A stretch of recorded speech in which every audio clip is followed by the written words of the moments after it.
সবাইকে আসসালামু আলাইকুম। আজ আপনাদের রান্না করে দেখাবো কাঁচা কলা দিয়ে ইলিশ মাছ। ইলিশ মাছ দিয়ে কাঁচা কলা এভাবে রান্না করলে খেতে অনেক বেশি মজার হয়।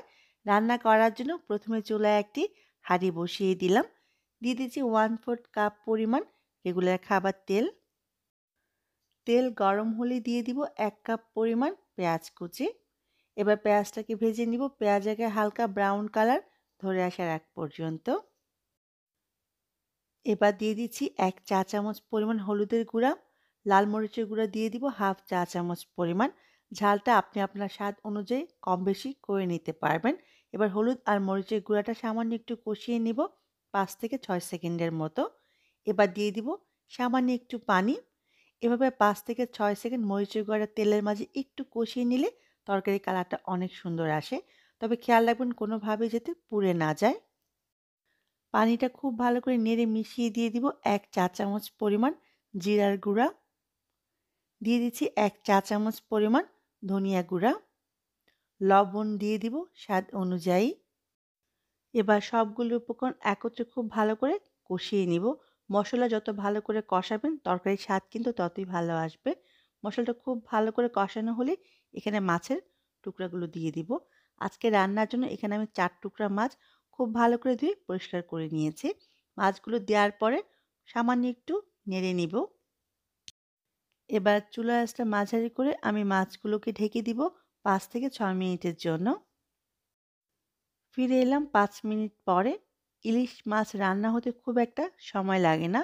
এই পর্যায়ে মাছের টুকরাগুলো খুবই নরম থাকে, তাই খুব আলতোভাবে মাছের টুকরাগুলোকে উল্টে দিব।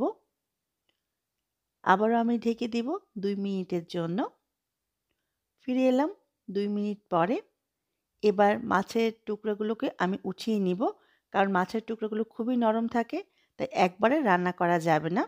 আমি এবার ঝোলটা যতটুকু সম্ভব রেখে শুধু মাছের টুকরোগুলোকে উঠিয়ে নিব। মাছের টুকরোগুলো উঠিয়ে নেওয়ার পরে যে ঝোলটা রয়ে গেল, এর মাঝে আমি কাঁচা কলাগুলো দিয়ে দিব। কাঁচা কলাগুলো কেটে পানিতে ডুবিয়ে রাখতে হবে, তা না হলে কিন্তু কালচে হয়ে যাবে। আর কাঁচা কলার টুকরাগুলো আমি কিভাবে কেটেছি দেখে নিশ্চয়ই বুঝতে পেরেছেন। এবার এই ঝোলের মাঝে খুব ভালো করে আমি কষিয়ে নিব। যত ভালো করে কষাবেন তরকারির স্বাদ কিন্তু ততই ভালো আসবে। আমি প্রায় 6 থেকে 7 মিনিটের মতো কলার টুকরাগুলোকে কষিয়ে নিয়েছি। এবার ঝোলের জন্য পানি দিয়ে দিব। এখানে আমি প্রায় 3 থেকে 3.5 কাপ পরিমাণ পানি দিয়ে দিচ্ছি। এবার খুব ভালো করে সবগুলো উপকরণ একত্রে নেড়ে মিশিয়ে চুলার আঁচটা মাঝারি থাকবে। ঢেকে দিব 20 থেকে 25 মিনিটের জন্য। ফিরে এলাম 25 মিনিট পরে। এর মাঝে কিন্তু আমি 2 একবার নেড়ে দিয়েছিলাম।